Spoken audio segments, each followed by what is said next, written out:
அன்பார்ந்த மாணவர்களே, உங்களை அஸ்வத் அகாடமி யூடியூப் சேனலுக்கு அன்புடன் வரவேற்கிறேன்.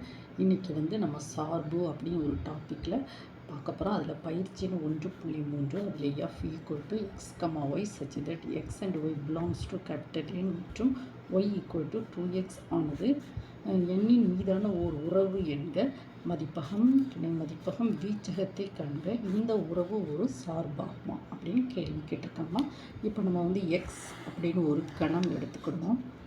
அடுத்து இரண்டாவது கணம் ஒய். இப்போ X and Y belongs to capital N. X and Y belongs to capital N. அப்போது எண்ங்கிறது என்னது? 1 2 3 4 5 6 அப்படி 6 7 அப்படி போய்கிட்டே இருக்கும். ஓகேவா? அப்போ இதில் போடுவோமா? 1 2 3 4 5 6 7 அப்படி. ஒய்க்கு போட்டுருவோமா? 1 2 3 4 5 6 7 8. ஓகேவாம்மா? இப்போ y = 2x. எக்ஸுக்கும் ஒய்க்கும் உண்டான உறவு y = 2x. when x = 1ன்னா y 2. when x = 2னா y 2x. அப்போ 4. ஓகேவாம்மா?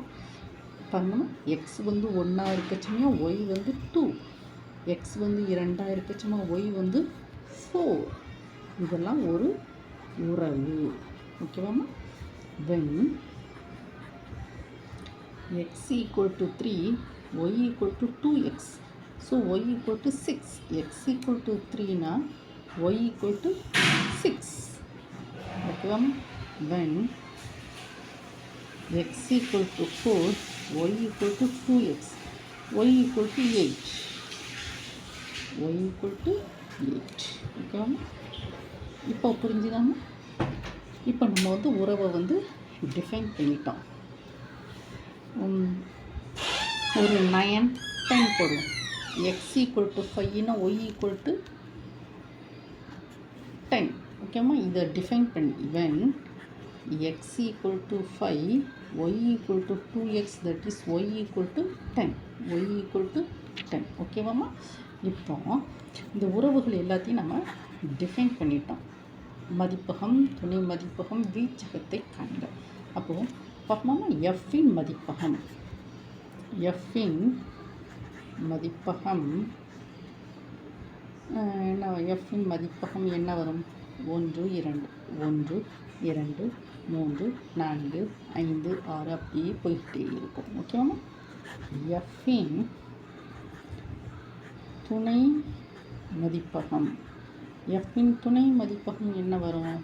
இது துணை மதிப்பகம் 1 2 3 4 5 6 7. ஸோ எஃப்பின் வீச்சகம் எவ்வளோமா வரும்? எந்தெந்த நம்பர்ஸ்க்கெலாம் உறவுகள் இருக்குது? 2 4 6 8. அப்போ இதுதான் வீச்சகம். 2 4 6 8 10. இதெல்லாம் எனது வீச்சகம். ஓகேவாம்மா? இப்போ இந்த உறவு ஒரு சார்பாகுமா? சார்போட டெஃபினிஷன் என்ன? எக்ஸில் உள்ள எல்லா எண்களுக்கும் உறவு கண்டிப்பாக இருக்கும். இருக்கலாமா? 1க்கு உறவு இருக்குது, 2க்கு இருக்குது, 3க்கு 6ன்னு ஒரு உறவு இருக்குது, 4க்கு 8ன்னு ஒரு உறவு, 5க்கு 10ன்னு ஒரு உறவு இருக்குது. அப்போ எல்லா உறவுகளும் எல்லா எண்களுக்கும் உறவுகள் உண்டு. ஆனால் ஒரே ஒரு உறவு ஒன்று தான் இருக்குது. 1 goes to 2 தான். சிங்கிள், யூனிக், ஒரே உறவு உள்ளது. அப்போ எஃப் ஆனது ஓர் சார்பாகும். ஓகேவாம்மா? இதுதான் டெஃபினிஷன். அம்மா, இந்த சம்ஸ் உங்களுக்கு நல்லா புரிஞ்சிருக்கும்னு நான் நினைக்கிறேன். நீங்கள் நம்மளுடைய அஸ்வத் அகாடமி யூடியூப் சேனலை என்ன செய்யுங்க, பாருங்கள். உங்களுக்கு வேண்டிய எல்லா வீடியோஸும் அப்லோட் பண்ணியிருக்கேன். உங்களுக்கு இந்த வீடியோலாம் பிடிச்சிருந்தால் நல்லா லைக் கொடுங்க, ஷேர் பண்ணுங்கள், உங்கள் ஸ்டூடெண்ட்ஸ்க்கெலாம் சப்ஸ்கிரைப் பண்ணுங்கள். அதில் உள்ள பெல் ஐக்கானை கிளிக் பண்ணி அவ்வளோ நோட்டிஃபிகேஷனும் பார்த்துக்கோங்கம்மா. உங்களுக்கு வேண்டிய கமெண்ட்ஸில் எல்லா வீடியோஸும் நான் கமெண்ட்ஸில் சொல்லுங்கம்மா. உங்களுக்கு வீடியோலாம் அப்லோடு பண்ணுறேன். டிஸ்கிரிப்ஷனில் நிறைய வீடியோஸோட லிங்க்ஸ் கொடுத்துருக்கோம்மா. அதெல்லாம் போய் செக் பண்ணுங்கம்மா. Thank you student.